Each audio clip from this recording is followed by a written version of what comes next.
안녕하세요. 주와 말씀의 교회 매일 묵상입니다. 오늘은 사무엘하 7장 18절부터 29절까지의 말씀 함께 묵상하며 하나님의 은혜 나누도록 하겠습니다. 먼저 본문의 메시지 함께 살펴볼까요? 본문 말씀을 보면 다윗은 하나님께 감사함으로 또 감격함으로 기도를 올려드리고 있습니다. 근데 다윗의 이 기도에는 배경이 있는데요. 우리가 어제 살펴본 말씀처럼 다윗은 하나님의 은혜로 왕이 되었고, 이제 이렇게 멋지고 아름다운 백향목 궁전에서 살아가고 있는데, 하나님의 임재를 상징하는 언약궤는 휘장 안쪽에 있지 않았습니까? 네, 그것이 너무나도 죄송스러워서 이제 내가 하나님을 위해 웅장하고 아름다운 집 성전을 지어드리겠다 이렇게 결단을 했던 것이죠. 그리고 그 마음을 선지자 나단과 나누게 됩니다. 근데 그날 밤에 하나님은 이 선지자 나단을 통해 다윗에게 이렇게 말씀을 하셨던 거죠. 내가 언제 너희에게 나의 집을 지어 달라 요구한 적이 있느냐? 오히려 지금까지 너희의 삶을 책임지고 너희를 구원하고 너희의 필요를 공급하고 너희를 인도한 것이 바로 나 여호와 하나님이 아니냐. 너는 나를 위해서 집을 지어준다 말하지만 오히려 내가 너의 집을 지어주겠다. 내가 너의 가문을 견고하게 할 것이고 왕위를 영원토록 지속되게 할 것이다. 내가 너의 모든 것들을 책임질 거다. 이렇게 약속을 하셨던 것입니다. 그래서 이에 대해서 다윗은 너무나도 감격하고 너무나도 기뻐했던 거죠. 그래서 그 감격스러운 심정을 가지고 하나님께 오늘 기도를 드리고 있습니다. 그렇다면 다윗이 기도 중에 가장 감격하고 놀라워했던 바가 무엇일까요? 바로 다른 어떤 것이 아니라 아무 자격 없던 자신을, 한 일개의 목자에 불과했던 자신을 선택하시고 사랑하셔서 이렇게 왕으로 세워주셨을 뿐만 아니라 더 나아가 그의 왕위를 영원토록 이어주겠다. 이런 약속을 주신 것이 그에게는 너무나도 감격스럽고 놀라웠던 것입니다. 그래서 다윗이 18절에 이렇게 고백을 하는 거죠.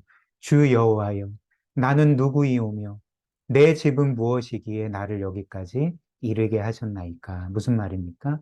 하나님, 내가 누구이길래 나는 이런 은혜를 받을 만한 아무 자격이 없습니다.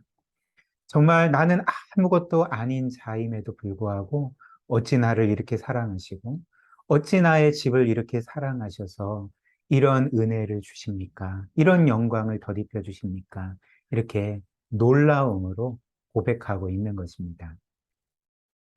그리고 이어서 다윗은 하나님께서 자신을 이렇게 은혜로 대하신 것, 늘 은혜로 선대하신 것이 다른 사람들에게 하나님의 가르침이 된다. 이렇게 말하고 있는 거죠. 19절 말씀 보면 ESV라는 영어 성경을 번역한 건데요. 이렇습니다. 주 여호와여, 이것이 사람들을 향한 하나님의 가르침입니다. 이렇게 고백합니다. 이는 무슨 말일까요? 하나님은 다윗을 모델로 삼아서 이런 사실을 사람들에게 알리신다는 거죠. 무슨 사실일까요? 하나님은 자격 없는 다윗을 사랑하시고 선택하시고 그를 신실하게 끝까지 은혜로 대하신 것처럼 우리 모든 사람들을 똑같이 은혜로 대하신다. 우리도 자격 없지만 하나님은 이 모든 그 은총을 우리에게 값없이 덧입혀 주신다.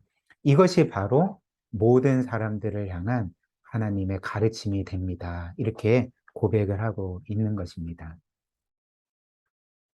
따라서 하나님의 가르침은 우리가 뭘 잘했기 때문이 아니라 또 자격이 있기 때문이 아니라 또 어떤 면에서 정말 우리는 하나님의 진노와 심판을 받을 수밖에 없는 죄인일 뿐이지만 하나님은 다윗에게 하신 것처럼 우리를 한없는 사랑으로 그 은혜로 끝까지 선대하시고 구원하시고 우리의 삶을 책임지신다는 것. 이것이 바로 다윗을 통해 우리에게 주시는 하나님의 가르침이라 할 수가 있는 것입니다. 그래서 다윗은 하나님에 대해서 이렇게 고백을 합니다. 22절입니다. 그런즉 주 여호와여 주는 위대하시니 이는 우리 귀로 들은 대로 주와 같은 이가 없고 주 외에는 신이 없음이니이다. 이렇게 고백을 합니다. 즉, 이 세상에 하나님과 같은 분이 어디 있겠습니까? 하나님과 같은 신이 어디 있겠습니까? 하나님만이 진정으로 유일한 신이십니다. 이렇게 고백을 합니다. 우리가 곰곰이 생각을 해보면 이 세상의 소위 신들, 그 있는 신들이 아니죠. 다 거짓 신들인데 어찌됐든 이 모든 신들은 우리를 어떻게 대할까요? 우리가 어떤 대가를 치러야지, 값을 줘야지만 그에 상응하는 구원도 주고 또 복도 주고 상도 주는 것이 이 세상 모든 신이 아니겠습니까? 우리가 그들에게 그들이 요구하는 어떤 대가를 치르지 않고 값을 주지 않는다면 그들 또한 우리에게 그 어떤 것도 주지 않는다는 거죠. 그러나 우리 하나님은 어떤 분이실까요? 우리에게 어떤 대가도 요구하지 않으십니다. 사실 우리는 하나님께 드릴 수 있는 것이 아무것도 없는 거죠.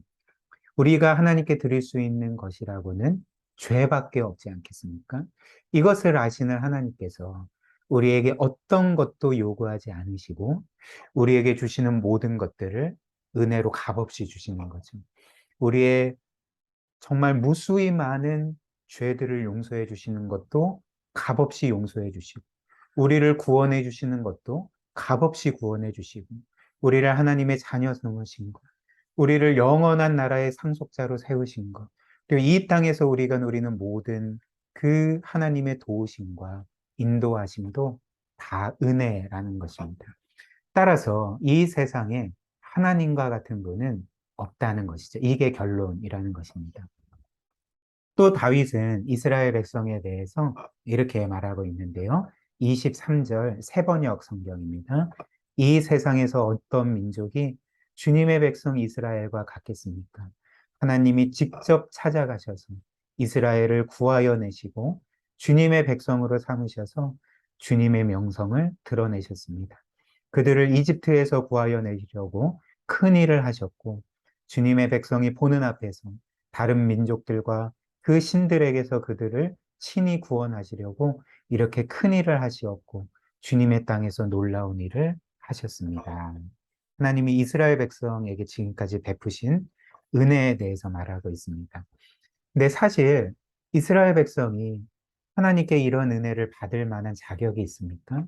사실 우리가 구약 성경에서 늘 확인할 수 있는 것처럼 이스라엘 백성은 광야 40년 동안 그 긴 세월 내내 하나님께 반역한 백성이었습니다. 끝없이 우상숭배를 하고 끝없이 하나님의 말씀을 거역하고 하나님께 반역한 백성이었다는 거죠. 또한 우리가 특별히 사사기에서 볼 수 있는 것처럼 이스라엘 백성이 가나안 땅에 들어온 이후에도 그들은 여전히 우상숭배를 하며 하나님께 반역하고 차마 입으로 담을 수 없는 수많은 죄악들을 저질렀습니다. 그러나 하나님은 이들을 어떻게 대하셨을까요? 이들을 징계하시기는 했지만 그것도 사랑으로 징계하신 것이었고 이들을 버리시지 않고 끝까지 은혜로 대하시고 구원하셨다는 것입니다.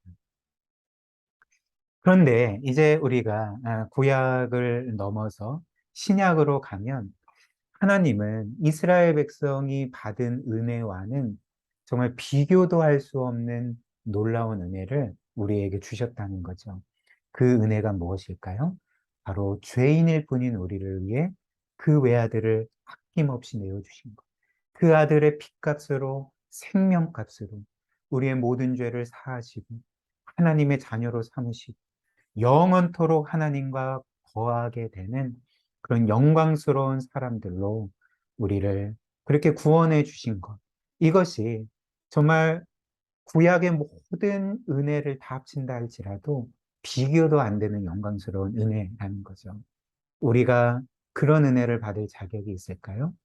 정말 하나님이 우리를 위해 외아들을 주실 정도로 우리가 그렇게 훌륭한 사람입니까? 그 아들이 자신의 생명을 우리를 위해 내어주실 정도로 우리가 그렇게 가치 있는 사람들일까요? 그렇지 않습니다. 그러나 이 모든 것을 하나님은 값없이 은혜로 주셨던 것입니다. 따라서 우리가 이 사실을 정말 믿는다면 우리는 다윗처럼 이런 고백을 할 수밖에 없는 거죠. 하나님, 제가 누구이기에 이런 은혜를 베풀어 주십니까? 이 세상에 하나님과 같은 분은 없습니다. 우리는 이렇게 하나님을 찬양할 것입니다. 우리 이 말씀을 우리의 삶에 한번 적용을 해볼까요?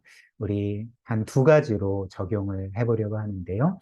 하나님께서 오늘 말씀처럼 우리를 늘 이렇게 은혜로만 대하신다는 것을 우리가 정말 믿는다면 우리는 첫 번째로 우리의 삶과 행위에 따라서 하나님과 나와의 관계를 판단하지 않을 것입니다. 무슨 말이냐면 내가 신앙생활을 잘하고 선하게 살고 뭔가 의롭고 훌륭하게 살아가면 하나님과의 관계가 이어지게 되고 하나님이 나를 사랑해주고 귀하게 여겨주시고 그러나 내가 그렇지 않으면 죄를 짓고 영적으로 실패하면 이 하나님과의 관계가 다 무효화되고 하나님이 나를 더 이상 사랑하시지 않고 그냥 내버려 두시는 것과 같은 그런 생각, 그런 판단을 결코 하지 않게 된다는 것입니다. 왜 그럴까요? 하나님과 우리의 관계는 우리의 행위에 달린 것이 아니라 우리가 어떤 대가를 치렀기 때문에 유지되는 것이 아니라 이 모든 관계의 근거는 바로 우리를 향한 하나님의 변함없는 사랑에 있기 때문에 그런 것입니다. 그래서 이 신실하고 영원한 사랑, 이 은혜를 우리가 믿을 때 우리는 늘 하나님과의 관계를 확신하며 살아갈 수가 있게 되는 것이죠. 그리고 이로써 우리는 하나님께 감사함으로 그분의 뜻을 따라 살아갈 수가 있게 되는 것입니다. 우리가 하나님의 뜻대로 살아가는 이유가 하나님께 사랑받기 위함이 아니라 하나님께 받아들여지기 위함이 아니라 내가 이미 하나님의 사랑을 받았기 때문에 그리고 받고 있고 앞으로도 받을 것이기 때문에 하나님께 영원토록 자녀로 받아들여졌기 때문에 그 은혜가 너무나도 감사하여서 우리는 하나님의 뜻대로 살아갈 수가 있게 되는 거죠. 오늘 말씀 기억하며 우리 함께 기도하도록 하겠습니다. 오늘 우리에게 알려주신 말씀처럼 우리의 모든 것이 하나님의 은혜임을 기억하며 우리의 삶에 늘 감사와 또 기쁨과 평안함이 넘치도록 그런 믿음, 은혜 우리에게 허락해 주시도록 우리 함께 기도했으면 좋겠고요. 또한 우리가 이렇게 놀라운 사랑을 받았다면 이런 값없는 은혜를 받았다면 우리는 그 은혜를 사람들에게 흘려보내야 됩니다. 하나님이 우리를 대하신 것처럼 우리도 사람들을 은혜로 대해야 됩니다. 우리가 이런 은혜를 아는 사람들이 되도록 우리를 그렇게 늘 변화시켜 주시도록 우리 함께 기도하도록 하겠습니다.